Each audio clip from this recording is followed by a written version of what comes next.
Bismillahirrahmanirrahim. Assalamualaikum warahmatullahi wabarakatuh. Alhamdulillahirrahmanirrahim. Puji dan syukur kita aturkan kehadirat Allah Subhanahu wa Ta'ala atas berkat rahmat, nikmat, sehat, iman, Islam, ihsan. Hari ini kita bisa ketemu lagi dengan Koh Dondi. Ya, bosen kayaknya. Bosen kayaknya. Koh Dondi lagi. Salawat serta salam kita tak lupa aturkan kepada junjungan kita Nabi besar Nabi Muhammad Sallallahu Alaihi Wasallam yang insya Allah kelak kita tunggu syafaatnya di yaumil akhir. Amin. Amin ya rabbal alamin. Alhamdulillah ketemu lagi dengan Koh Dondi. Masya Allah di Jogja lagi. Di Jogja lagi. Kita nih yang belum ke Jakarta nih Koh. Belum bosan saya ke Jogja. Belum bosan. Jangan bosan. Jangan bosan ya. Banyak mualaf di sini soalnya. Banyak mualaf. Artinya ada fenomena banyak yang menjadi mualaf di Jogja. Ya, Masya Allah. Nih, di sela-sela kesibukan Koh Dondi meluangkan waktu, sudah hampir jam 11 malam sebetulnya ini ya, dengan tim juga yang ada di balik layar, sedang persiapan ada kegiatan yang spesial besok ya Koh, Insya Allah. Mudah-mudahan diberikan kelancaran. Nah, tadi sedikit informasi Koh Dondi bawa kitab yang kayaknya seru ya, iya. Dari covernya aja tuh kelihatan menarik gitu. Tapi saya nggak tahu isinya apa. Covernya menarik ya? Covernya menarik, warna-warni ya kan, warna-warni, eye-catching gitu. Yeah. Nah ini kita coba tanya nih, coba kulik sedikit ke Koh Dondi sendiri. Kitab apa sih Koh ini yang sedang dibawa dan sampai bisa ikut ke Jogja nih kitabnya? Padahal berat nih, kayaknya PR juga bawanya. Satu koper penuh, kalau saya angkat retak kopernya. Saking beratnya. Saking beratnya. Ini salah satu bahan yang Koh Dondi. Cadangan. Topiknya sih bukan ini, tapi siapa tahu diperlukan. Gitu siapa tahu nyerempet gitu ya, udah siap gitu ya, siap. Jadi ini kitab kan kalau kita ngeliat warnanya kan jadi inget lagu ya. Pelangi. Ya. Nah, jadi saya bawa salah satu Bible di sini. Kasih lihat dulu ya, Nah, kasih lihat. Ini ada tulisannya apa nih Mbak? The Queen James Bible. Queen James Bible. Pernah ingat atau tahu ada Bible namanya King James Bible? Pernah tahu ya? Pernah. Yang bahasa Inggris ya? King James Bible itu diterbitkan di Inggris tahun 1611 oleh King James. Jadi King James yang menginisiasi menerjemahkan Bible ke dalam bahasa Inggris, makanya disebut King James Bible atau KJV, King James Version gitu. Ternyata menurut Bible ini King James itu adalah seorang bisex.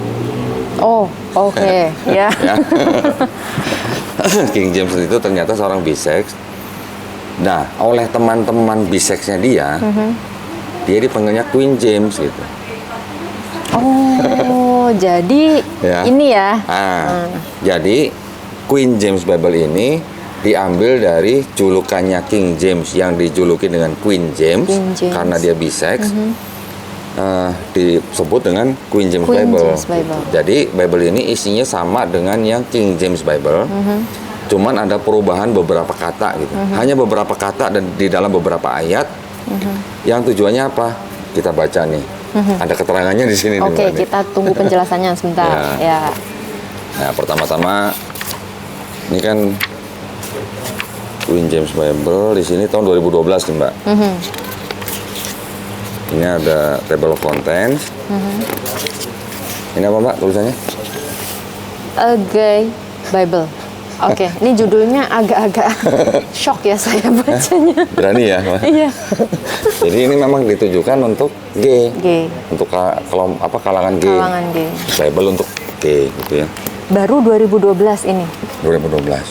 Nah, ini sorry kok, ini cetakan ini apakah diperjualbelikan secara bebas atau?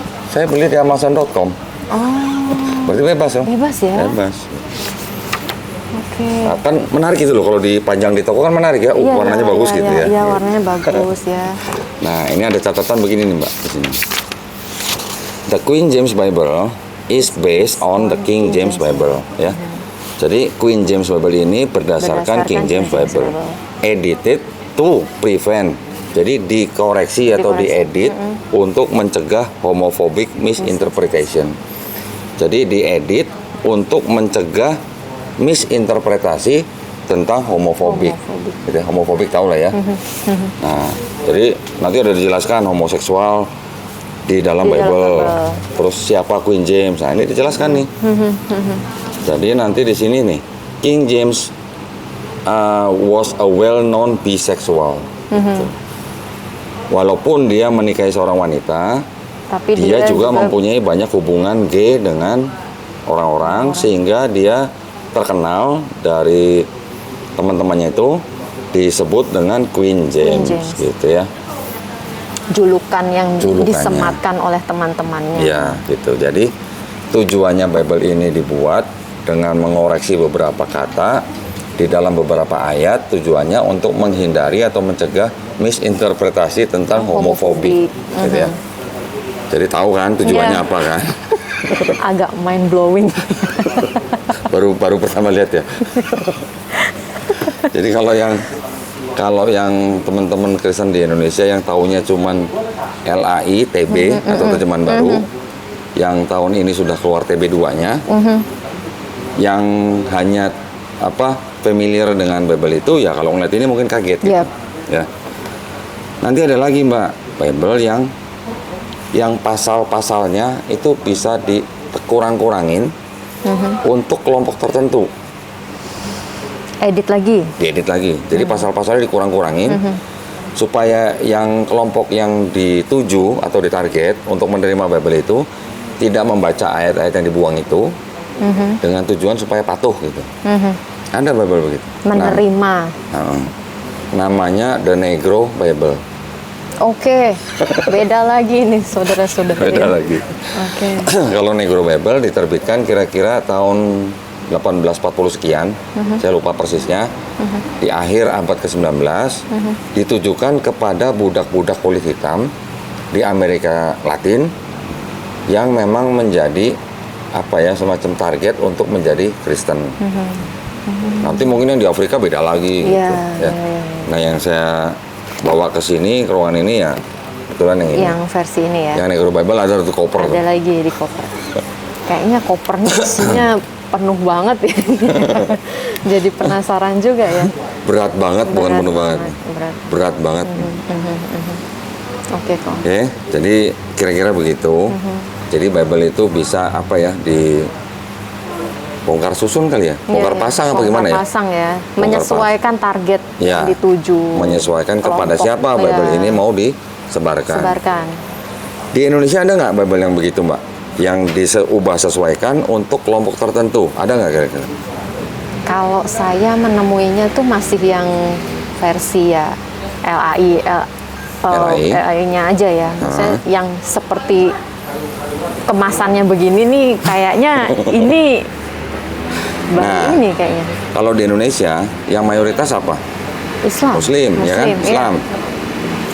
Jadi yang menerbitkan Bible di Indonesia juga mencoba membuat Bible yang kira-kira bisa diterima oleh Islam. Atau Muslim.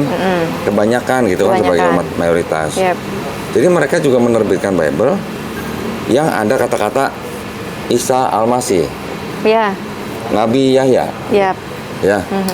Nanti ada Nabi Daud, Nabi Ibrahim, bukan Abraham, Ibrahim. Nanti ada Nabi Sulaiman, bukan Salomo. Oh, sekarang gitu ya? Sudah lama, sudah ada. Itu Bible tahun sudah berapa ada. Itu kok? Itu kalau nggak salah 2010. Versi Selaber. Ya, itu menggunakan nama-nama yang akrab dengan kita, yang Islam, dengan nama nabi-nabi kita. Kita menyebutnya Ibrahim. Kalau di LITB kan Abraham. Iya, Abraham. Kalau Daud sama kita mungkin sama Daud, lah ya. Yang sama Inggris mungkin agak beda, David gitu kan. Tapi kalau Salomo kita kenal dengan Nabi Sulaiman. Nanti kalau Nabi siapa? Di kita Nabi Yahya, di Kristen Yohanes. Kita Isa Al-Masih di Bible itu Yesus Kristus. Tapi mereka sengaja membuat Bible dengan nama-nama yang sudah kita familiar. Yeah. Nah, kira-kira ada tujuannya nggak? Oh pasti ya, pasti. Itulah kira-kira. Baik. Ya. Ini pengetahuan juga untuk teman-teman ya, supaya nanti jangan lantas melihat nama-nama itu di Bible langsung, wah sama nih, kan gitu ya.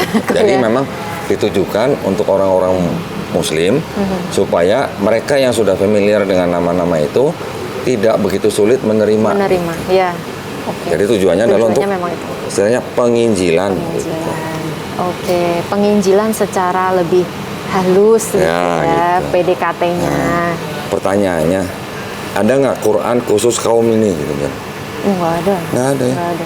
Ada nggak Quran khusus budak negro gitu kan? Nggak ada juga. Nggak ada. Quran untuk semua manusia, mau apapun kondisinya, apapun komunitasnya, Qurannya cuma satu, sama gitu kan? Betul. Kalau ini bisa di setting menyesuaikan kebutuhan ya. Masya Allah, iya. Keren nih. Berarti ini banyak sekali ini koleksi kitabnya. Berarti kalau boleh dibilang mereka kreatif dong ya? Kreatif. Berarti kita kalah kreatif dong? Enggak sih. Enggak. Kreatifnya kalah. Gitu. Oh. Ini kan kreatif berarti kan kalau begini kan? Kreatif kan. Kelompok ini, Bible-nya ini. Kelompok ini, Bible-nya ini. Nanti kelompok ini, Bible-nya ini. Beda-beda. Iya sih. Saking mereka cari cara kok supaya bisa menarik dan bisa diterima gitu kan kok. Cara-cara itu. Jadi ya itu juga tuntutan sebetulnya kan. Supaya karena kan di Bible itu sendiri juga ada kalimat seperti ini. Cerdiklah seperti... Lupa. Cerdik seperti... Ular. Iya. Oh, masih ingat tuh. Aku jadi ingat lagi kan, saya kan udah pura-pura lupa. Oh, udah pura-pura lupa. Dipancing dia. Dijawab pula. Astagfirullahaladzim. Cerdik seperti ular. Tulus seperti merpati. Itu kan bisa dipakai konteks dalam konteks ini, penginjilan. Terus ada lagi kan perintah, karena itu pergilah. Jadikanlah semua bangsa muridku. Baptislah mereka dalam nama Bapa dan Putra dan Roh Kudus. Kan karena ada perintah itu, makanya harus menjadikan semua bangsa murid Kristus anggapnya. Atau dalam terjemahan, istilahnya dalam pengertiannya, jadikanlah semua bangsa orang Kristen gitu. Kan gitu perintahnya. Tetapi juga ada embel-embel, cerdiklah seperti ular, tulus seperti merpati. Jadi kalau udah begini ya ini cerdik gitu loh. Ya nggak salah sih ya. Oke. Itu udah namanya cerdik itu. Kalau orang Indonesia tuh cerdik seperti kancil ya kok harusnya ya. Kalau di itu beda. Kancil warna lincah. Enggak, cerdik kok. Cerdik juga. Ya kurang lebih lah. Tapi beda ya penggambarannya kalau itu ular. Oh iya, itulah kira-kira. Ya, ini kayaknya kalau dibahas tambah lama. Mau dibahas. Kalau mau menyimak apa yang dirubah-rubah dalam Bible ini, boleh dicek di channel Donditan. Saya pernah bahas. Oh, pernah bahas ini ya. Nah, jadi ayat mana aja yang dirubah dari kata apa menjadi kata apa, tujuannya apa, gitu. Isinya apa setelah dirubah gitu ya. Tujuannya jadi supaya orang tidak salah paham mengenai homoglofik itu tadi. Oke. Jadi yang penasaran lebih jelasnya lagi seperti apa, nanti bisa cek di channelnya Koh Dondi. Nanti boleh lihat di link videonya, nanti ditampilin boleh. Nanti minta tolong ya editor ditampilkan gitu ya linknya. Isinya apa aja, konteksnya apa aja, tujuannya apa, nanti insya Allah dijelaskan di sana. Dan teman-teman bisa ikut menyimak dan mungkin belajar atau jadi bahan dakwah teman-teman juga ya. Mau foto sambil pegang ini, Mbak? Nanti aja di balik layar. Kok agak gemeter gitu kalau mau pegang tuh. Jadi flashback. Jadi flashback. Diingatkan kembali ayat-ayat itu. Aduh. Jangan sampai ini makin malam ntar ditanya doa saya. Tanyain doa saya jadi lancar lagi kan bahaya. Itu ya. Jadi insya Allah akan dibahas di sana dan teman-teman bisa menyimak langsung di channelnya Koh Donditan gitu. Terima kasih Koh sudah berbagi informasi yang sungguh sangat membagongkan. Insya Allah next kita akan tanya-tanya atau mungkin kita akan lihat lagi kitab yang lain koleksinya Koh Dondi ya Pak ya nanti. Ya, Insya Allah mudah-mudahan Allah berikan kesempatan dan bisa bertemu lagi di Jogja lagi atau mungkin di Jakarta ya Koh. Ini ngomong doang, Omdo, ini Omdo. Mau ke Jakarta nggak sampai sekarang nggak nyampe. Nyampe ketemunya Jogja lagi. Saking banyaknya yang minta disadatin Masya Allah. sama Celiana, jadi nggak ke Jakarta. Saya tungguin, akhirnya saya juga yang sini juga. Tapi alhamdulillah ya semuanya yang sudah kita lakukan, insya Allah berkah. Amin, buat amin. kita, buat teman-teman kita, buat saudara kita. Amin, gitu ya. amin, insya Allah. Ya, mudah-mudahan semakin banyak orang yang Ya. menerima Islam, memahami Islam. Mau nanya dong, Iya. Cek Liana. Gimana? Dengar-dengar ada ini yang bikin tulisan ilmiah mengenai fenomena mualaf di Jogja gitu. Oh iya, Hah? Iya, Kak? Oh iya. Emang yang nemuin orangnya siapa? Cerita dikit dong gimana sih itu? Apa? Hah? Yang bikin tulisan ilmiah itu gimana sih? Tulisan ilmiah apa kok? Waduh. Hah?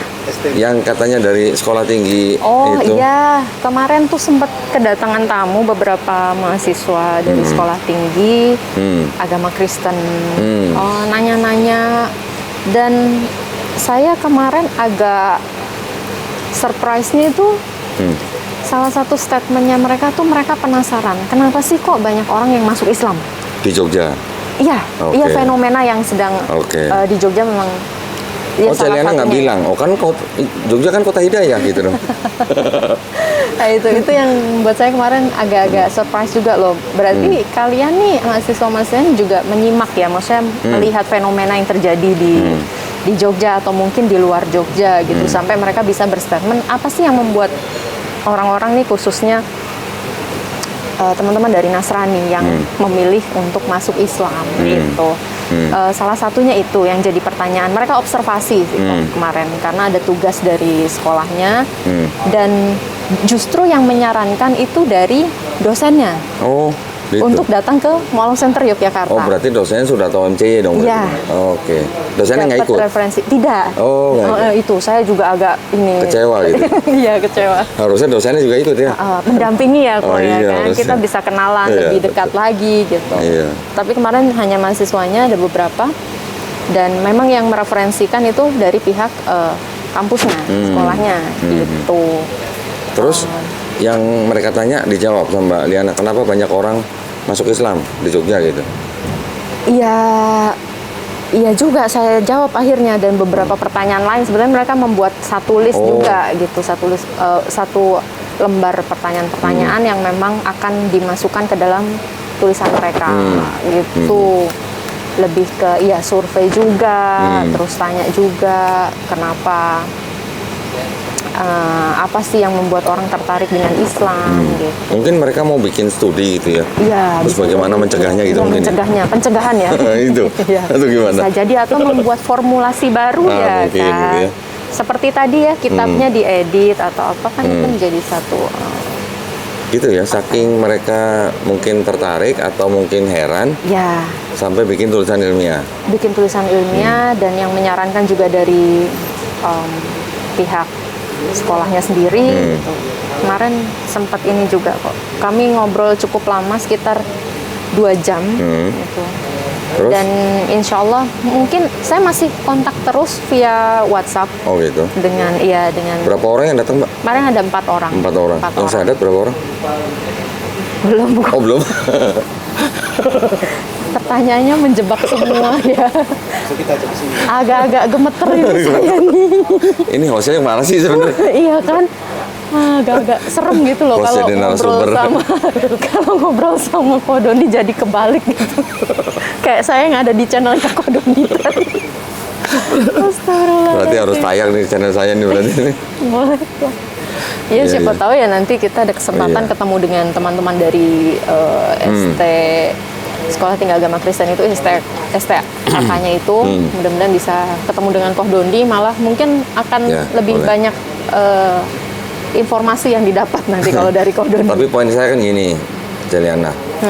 Kalau ada pertanyaan seperti itu, kenapa banyak orang masuk Islam di Yogyakarta Ya kita jawabnya kan apa adanya ya biasanya ya. Ya karena memang mungkin ketertarikan mereka dengan Islam. Terus setelah mereka melihat atau mendengar dari para pengurus MCI terus mereka jadi yakin. Ya walau alam kan. Gitu ya. Betul. Jadi bukan kita mempengaruhi siapa-siapa kan enggak. Sekali, gitu. Karena di dalam Islam kan tidak ada paksaan. Gitu.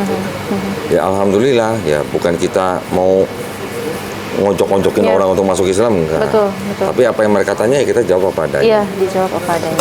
Kalau mereka nanya Quran ya kita jawab dari Quran. Betul. Kalau kita membuat perbandingan antara Quran dan Bible ya dalam ranah mungkin dalam syariat ya ibadah mereka, ibadah kita bagaimana, akidah bagaimana. Bukan hal yang tabu dibicarakan sebenarnya. Betul. Iya.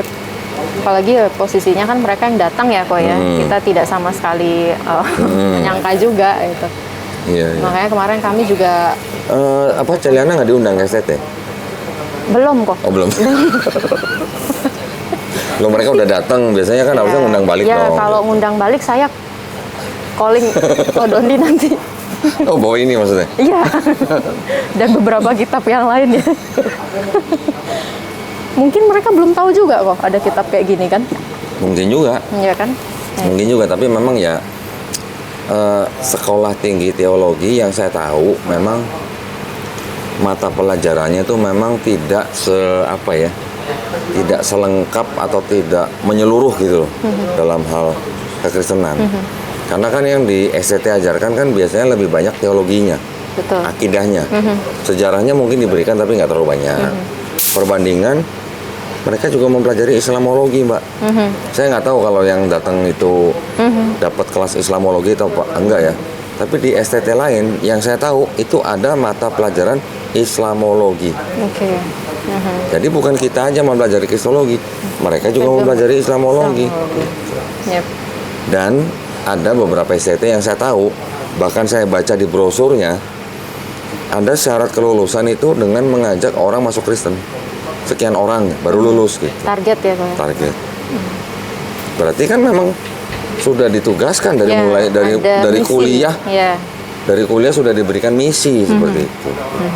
Yep. Nah kalau kita di pesantren atau di sekolah tinggi ilmu agama Islam, apa ada seperti itu? Yep.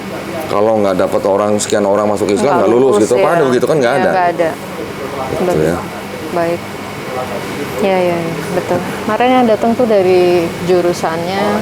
Minta dong, saya diundang dong gitu kan. Dari jurusan PAK, Pendidikan Agama Kristen dan Kependetaan. Oh gitu. Ya. 2 dari kependetaan, 2 dari PAK. PAK tuh berarti urusannya menjadi guru gitu? Iya. Oh, oke. Kalau kependetaan jadi pendeta? Pendeta. Oh. Itu. Jadi kalau yang jurusan misionaris gitu nggak ada?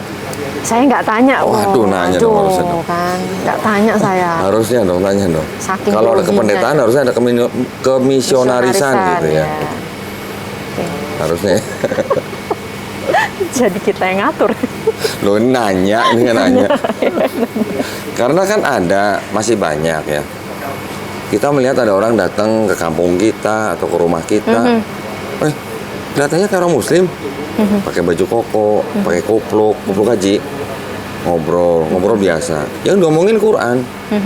Yang diomongin Quran, Mbak. Quran Maryam, surat Maryam, Quran nomor 19 ayat nanti 71 misalnya. Yang diomongin gitu. Nanti Quran Maryam surat ke-19 ayat 33 misalnya. Pernah dengar, Mbak? Yang kayak gitu? Pernah, iya. Tapi kan? Ujung-ujungnya kan nanti Quran surat Ali Imran ya. Surat ketiga ayat 45 gitu-gitulah. Jadi mereka menyamar seperti orang Islam, membacakan ayat-ayat Quran, tetapi dengan tujuan untuk menggoyahkan iman orang Islam. Itu masih banyak. Makanya tadi saya tanya, ada nggak jurusan kemisionarisan gitu, misalnya? Itu effortnya luar biasa berarti ya kok. Kan harus menghafal Quran juga kan berarti. Betul. Jadi mereka juga belajar Quran. Tapi mereka memilih ayat-ayat Quran yang mana yang kira-kira ampuh untuk menggoyangkan iman orang Islam. Iya. Banyak mak yang kayak gitu. Dan memang ada kejadian yang murtad gara-gara ayat-ayat Quran itu. Dan itu dilakukan tidak hanya di kampung-kampung orang, bisa di warung kopi, nanti bisa di minimarket, bisa di pasar, bisa di mana aja. Orang-orang yang istilahnya kelihatannya mungkin lagi nggak sibuk, diajak ngobrol, bisa ketarik. Masih banyak, dan itu kita perlu waspadai gitu ya. Betul. Ya. Ini informasi juga untuk teman-teman, jadi jangan gampang, wah nih kayaknya ustadz nih, hafal ayat nih gitu ya, ya. Padahal ada misi tertentu, tapi bukan berarti juga kita lantas uzon ya kok ya, tapi kita berhati-hati. Kalau orang Islam Mbak, kalau kedatangan tamu, kan kita sudah diajarin adab menjamu tamu. Betul. Ya kan? Jadi siapapun yang datang ya pasti kita layani dengan baik dong. Baik, kita welcome gitu ya. Ini ada satu cerita nih Mbak, tapi bukan di Indonesia, di Arab Saudi. Ada seorang syekh, ya namanya syekh kan agamanya pasti udah bagus kan. Tiap hari didatengin sama misionaris, misionarisnya orangnya itu aja. Tiap hari Mbak, mereka nggak ada capeknya. Yang namanya untuk menginjili orang di luar agama Kristen. Saking mereka sudah kenal dekat ya tiap hari mereka datang ya sudah kayak teman biasa. Tapi setiap kali datang selalu mengajak saya itu untuk masuk Kristen. Ya sekarang kalau Celiana tiap hari menerima tamu yang sama, ngajak yang sama, kira-kira bosen nggak? Bosen kayaknya. Bosen ya.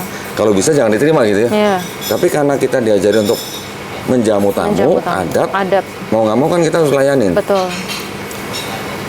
Terus satu hari misionaris ini tetap datang, ya seperti biasa mereka ngobrol.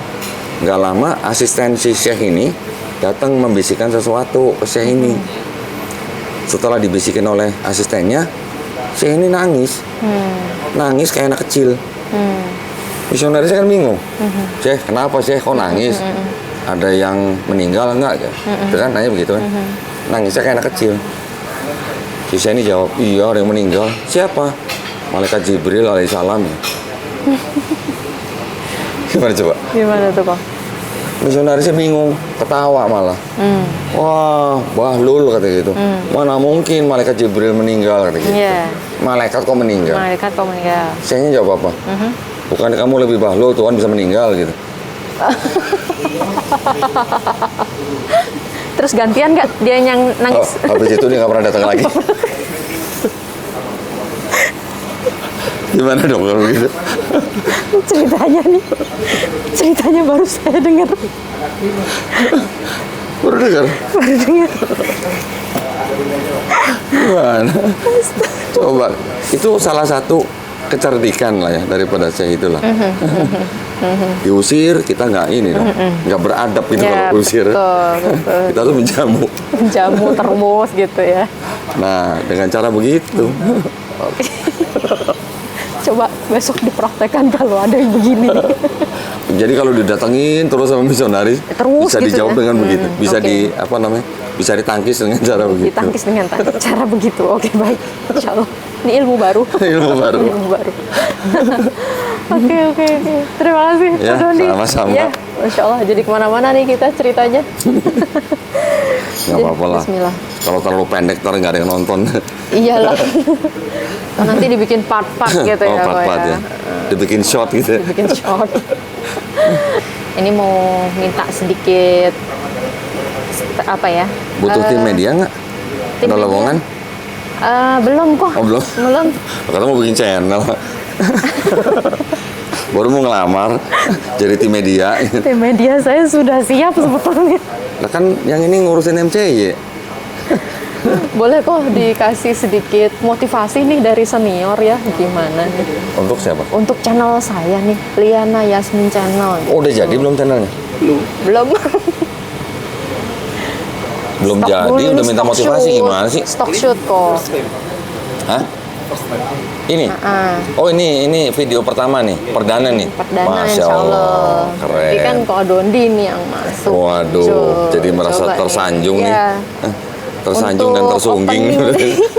Opening dari Liana Yasmin Channel nih, saya mau minta sedikit apa ya? Kata-kata motivasi mutiara. Atau nggak usah pakai mutiara kok. Anda udah dikasih kisahnya itu tadi tuh. kata-kata motivasi atau sosok kliennya Yasmin sendiri di mata atau perspektifnya Koh Dondi itu seperti apa gitu. Ya walaupun belum lama-lama amat ya kita kenal ya Koh ya. Iya. Jadi gini, kalau kita membuat sebuah channel untuk sosok diri kita sendiri ini ya, diri kita. Tentunya yang paling penting adalah pertama niatnya. Niatnya apa kita mau bikin channel sih? Tentu saja mau berdakwah. Berdakwah dengan cara yang paling baik gitu ya. Itu pertama. Yang kedua, artinya setelah niat kita luruskan, kita memang membuat channel ini lillahi ta'ala. Yang kedua, kita harus punya warna sendiri gitu. Warnanya jangan sama dengan warna orang lain gitu. Harus unik. Kalau kita sama dengan yang lain, ya mereka akan menonton yang lain juga. Betul. Tapi kalau kita unik, mereka pasti akan cari kita gitu kan. Nah, dan yang ketiga, yang paling penting channel kita bermanfaat buat yang nonton. Udah gitu aja sih kalau menurut saya ya. Yang penting niat, kedua kita punya warna, ketiga bermanfaat buat yang lain. Insya Allah bisa menjadi musabab orang menjemput hidayah. Lebih indah lagi ya. Itu aja sih. Oke, baik. Masuk panjang-panjang lah. Oke, itu. Oke, gitu kata itu. Bisa begitu. Sampai bener. Terima kasih Koh Dondi. Sama-sama. Pesannya, wajangannya. Ini wajangannya buat saya nih, gitu ya. Wajangan yang pendek nyelekit gitu ya. Wajangan yang pendek nyelekit dan nancep gitu ya. Nancep. Langsung. Insya Allah mudah-mudahan pembicaraan ini menjadi bermanfaat untuk teman-teman yang menonton gitu ya Koh ya. Amin. Ada yang bisa diambil, ambil yang baik-baiknya nih dari apa yang kita bicarakan ini. Kalau ada yang kurang berkenan kami dari saya sendiri sebagai pembicara, mohon maaf Koh jika ada yang menyinggung, kurang lebihnya. Menyinggung siapa? Menyinggung Koh Dondi. Koh Dondi kan di sini cuma Koh Dondi yang kelihatan di layar ya. Nah, iya. Kalau bisa ya bikin channel jangan sampai yang banyak di reaction orang gitu loh. Biar apa Koh? Maksudnya kalau channelnya mungkin membuat yang lain ada yang kepanasan gitu kan jadi reaction kan gitu. Jangan kayak channel saya kan banyak di reaction orang gitu. Tapi kan lebih keren kok begitu. Lebih keren. Iya kan. Nih biar kita nggak nyaingin gitu maksudnya ya. Yang penting punya warna sendiri lah gitu. Siap kok. Insya Allah ini wejangan dari saya. Kayak gini ini kan banyak warna nih, tinggal pilih warna yang mana. Ya, oke. Iya. Insya Allah. Baik kok. Terima kasih Koh Dondi. Sama-sama. Kita dari tadi mau closing nggak jadi. Terima kasih. Udah terakhir ya? Iya, ini udah terakhir. Terima kasih. Mudah-mudahan Allah selalu memberikan perlindungan untuk Koh Dondi, untuk timnya, untuk semua yang terlibat di channelnya Koh Dondi. Mudah-mudahan menjadi atau membawa keberkahan untuk pribadi Koh Dondi, juga untuk umat pada umumnya, umat Islam dan umat yang masih belum Islam. Ya, amin. Gitu ya. Menjadi wasilah hidayah, insya Allah. Mudah-mudahan. Jadi, terima kasih untuk teman-teman semua yang sudah menonton, yang sudah memberikan reaksi positif. Terima kasih. Mudah-mudahan ini bermanfaat dan jangan lupa gitu Bang. Jangan lupa apa kok? Like, share, subscribe gitu dong. Oh harus gitu ya, iya YouTuber dong. Ya ampun, kurang pengalaman. Baru punya channel. Baru anak baru. Gitu, terima kasih. Mudah-mudahan bermanfaat.